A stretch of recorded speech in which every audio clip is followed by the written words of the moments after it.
السلام عليكم ورحمة الله وبركاته. أهلا بيكم حبايب قلبي. النهاردة في فيديو جديد هنتعلم مع بعض نعمل الكوستر الجميل ده، وإزاي نعمل الدايرة مظبوطة. شايفة الدايرة منتظمة إزاي؟ مفيش فيها أي فواصل، باينة إنها قطعة واحدة على طول، مفيش فيها نهايات وبدايات. لأن في بنات كتير بتشتكي إن هما مش عارفين يعملوا القفلة كويس. هنتعلمها النهاردة مع بعض واحدة واحدة، وهتعمليها حلوة إن شاء الله. هبدأ أجيب الخيط بتاعي. أنا هنا اشتغلت بخيط متوسط السماكة ومعايا إبرة مقاس 3 ملم. هبتدي أعمل اللفة، العقدة السحرية بتاعتي. بلفها كده وأسحب الفتلة اللي ورا. عملتها كتير قبل كده في فيديوهات تانية، تقدري ترجعي لها وتشوفيها. هنطلع 2 سلسلة ارتفاع، وده هعتبره ارتفاع بس، مش هعتبره من عدد الغرز. هبتدي أعمل جوه الدايرة السحرية بتاعتي دي أعمدة، عدد من الأعمدة. هعمل 12 عمود بلف. عملت 1 2 3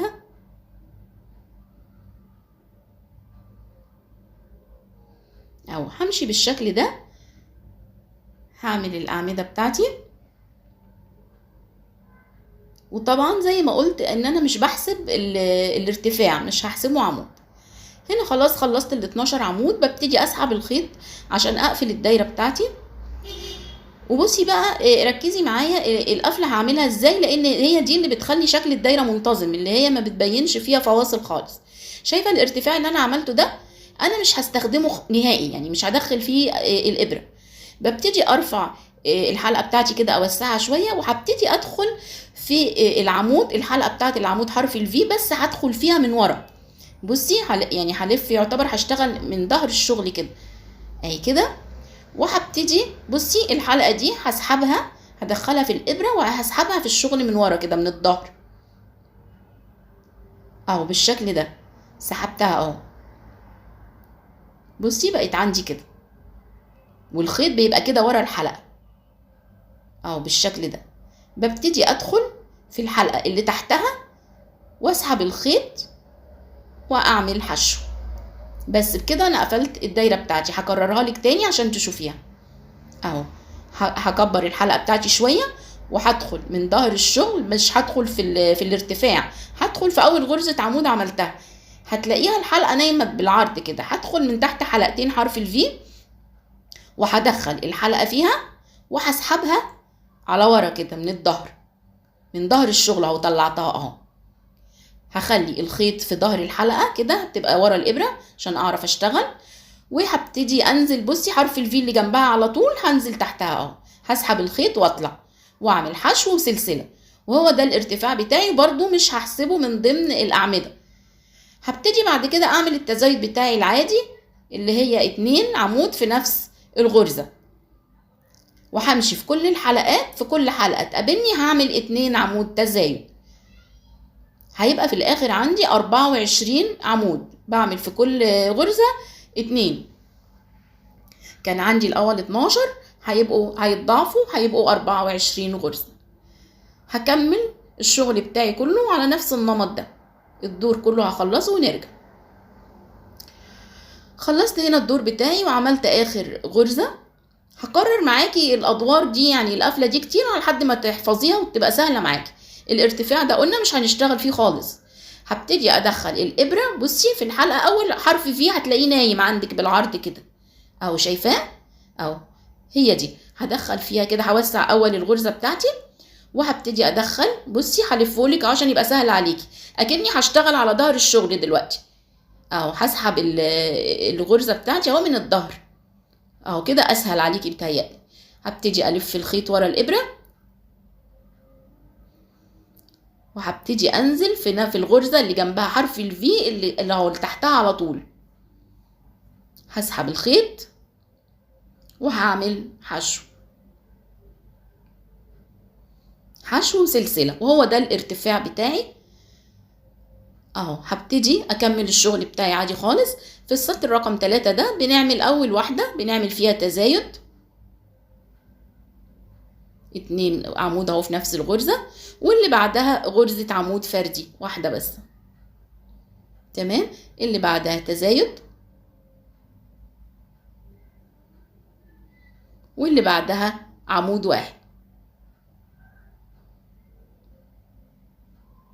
تزايد وعمود واحد. هبتدي امشي بقى كل الدور بالشكل ده، اعمل تزايد وعمود واحد. خلصت الدور هنا، وفي اخر غرزة معايا بعمل فيها تزايد، دي اخر غرزة معايا في الدور اهو بالشكل ده. وهبتدي نقفل السطر تاني مع بعض عشان نشوف القفلة ازاي اهو. بسيب الارتفاع وبقفل في اول عمود عندي، مش بقفل في الارتفاع خالص، الارتفاع ده مش بتعامل معاه خالص، هو مجرد ارتفاع. بلف الشغل كده اهو من الظهر، وبدخل تحت اول حلقتين حرف في نايمين بالعرض، هتلاقيهم نايمين بالعرض كده عندك اهو. بدخل الابرة تحتهم وبسحب الحلقة بتاعتي من الظهر اهو بالشكل ده. ببتدي اعدل الشغل بقى عشان اشتغل شغلي العادي، يعني انا لفيته بس عشان اسحب الحلقة. بنزل تحت حرف الفي، اسحب الخيط واعمل حشو وسلسلة اهو بالشكل ده. شايفة شكلها حلو ازاي اهي، منتظمة اهي معانا ومش باين فيها اي قفلات خالص. هبتدي بعد كده اكمل التزايد بتاعي العادي. بعمل في اول واحدة تزايد، بعد كده تاني غرزة بعدها بنعمل فردي، واللي بعدها فردي، يعني نعمل 2 فردي وواحدة تزايد. هتتلاقي نفسك انت ماشية لوحدك كده، هتلاقي نفسك بتيجي عند التزايد هتعملي جواه تزايد، وفوق الفردي بتعملي فردي، يعني حتى مش محتاجة تعدي، يعني هي واضحة بالنسبة لك اهو. واحدة فردي وواحدة كمان فردي واللي بعدها تزايد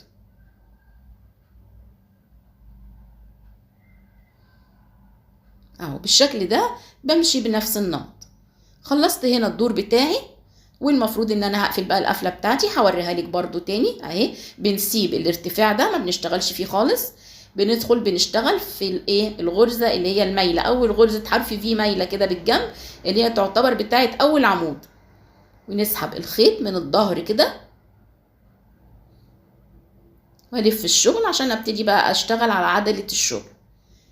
بنزل في نفس الغرزه تحت حرف الفي واعمل حشو واعمل سلسله، وهو ده الارتفاع اهو بالشكل ده. هبتدي اكمل شغلي عادي خالص. هبتدي ابص الاقي اول واحده عندي فيها تزايد، هنزل اعمل فيها تزايد. فوق التزايد بنعمل تزايد، وفوق الفردي بنعمل فردي.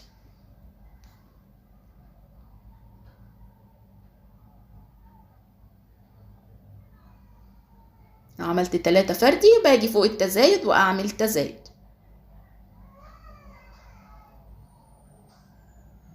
اهو. بعمل فوق العمود عمود فردي، وبعدين عمود فردي تاني، عمود فردي تالت. بعد كده هاجي عند التزايد وهعمل جواه تزايد اهو بالشكل ده كده. همشي على النمط ده برضو لحد ما اخلص الدور بتاعي. خلصت هنا الدور بتاعي، وهنا هعمل اخر قفله بقى معاكي هوريها لك تاني. انا بكررها لك علشان بس ايه تبقى سهله عليكي وتعرفي تعمليها اهو. باجي عند الغرزه المايله دي اهي، وهدخل فيها من الظهر كده، هلف الشغل وادخل من الظهر اهي. اول غرزه هتلاقيها اللي هي تعتبر بدايه اول عمود، مش الارتفاع، العمود نفسه اهو. بسحب الحلقه بتاعتي من الظهر والف الشغل، وهبتدي اكرر. تفضلي بقى تكبري لحد المقاس اللي انت عايزاه. بعد كده هنجيب بقى الترتر بتاعنا ده، هنحاول بقى نركبه على الاطراف كده يديله شكل حلو. طبعا انت شايفه هنا الترتر عندي بتبقى الفتحه بتاعته ضيقه جدا، يعني مش لو بتشتغلي بخيط سميك استحاله انها تعدي من الترتريه دي. فانا هعمل ايه؟ هغير الابره وهجيب ارفع ابره عندي بحيث بس ايه اطلع بيها الخيط من الفتحه بتاعت الترتريه اهو بالشكل ده. هبتدي اثبتها بقى ايه على الاطراف. هنبتدي نشوف مع بعض بنثبتها ازاي اهو. بغير الابره، بدخل الابره الرفيعه بتاعتي، بجيب الفتحه بتاعت الترتر دي وادخل فيها الابره. تمام، انا كده شبكتها اهي في الابره. ببتدي اشبكها بقى في الشغل نفسه. بدخل في اول غرزه عندي واسحب بيها الخيط، يعني انا مدخلاه بس عشان اسحب بيها الخيط من الترتريه. وراي ان الخيط السميك ده بيبقى كذا فتله مع بعض، فحاول اسحبهم كلهم ما اسيبش فتله. بعد كده ببتدي اشتغل بقى بالابره العاديه بتاعتي. انا بس استخدمت الابره في اني اسحب الخيط. بعمل حشو وبعمل سلسلة. براعي ان اول غرزة عندنا كانت تزايد، فانا هعمل فيها غرزة حشو تانية كده. انا عملت التزايد عشان الشغل ما يقوسش مني، يعني يبقى مظبوط في النهاية. بعد كده هركب ترتراية تانية بقى، يعني انا بعمل ترتراية وغرزة وترتراية وغرزة، يعني ما بينهم غرز حشو. اهي بدخلها كده بالابرة الرفيعة وادخلها في الغرزة، واحاول اطلع الخيط، اسحب كل الفتل اللي فيه اهي، ما اسيبش حاجة منها، لان الابرة الرفيعة ما بتسحبش طبعا كل الخيط زي الابرة الكبيرة اللي هي المقاس المظبوط بتاعها. انا بس بستخدم دي بحيث اطلع بس بيها الغرز. اهي ببتدي اشتغل بقى بالابرة العادية بتاعتي حشو وسلسلة. تمام اهو بصي الاتنين بقوا جنب بعض بالشكل ده، شكلهم ظريف اهو مظبوط اهو. هبتدي بعد كده اعمل اللي بعدها، بشوف اراعي اشوف لو عندي تزايد بعمل فيه حشو، ما عنديش تزايد بكمل عادي، بعمل فوق الفردي فردي عادي اهو. هنزل في الغرزة دي عندي فردي اهي، واحط كمان ترتراية او بدخل الابرة بتاعتي في الفتحة بتاعت الترتراية الاول، وبعدين انزل في الغرزة اللي عليها الدور، ادخل فيها واسحب الخيط. معلش هتلاقيه غلس معاكي شوية لان الابرة طبعا رفيعة، فبتبقى يعني صعبة شوية. هبتدي اشتغل بقى بالابرة العادية بتاعتي. بصي هكمل الشغل بتاعي بالطريقة دي، هيبقوا مرصوصين جنب بعض بالشكل ده. ماشي. لو انت بتشتغلي بخيط سميك شوية حاولي تلزقيهم بمسدس الشمع، هتبقى حلوة، هي شكلها ظريف في الاخر. يا رب تكون عجبتكم.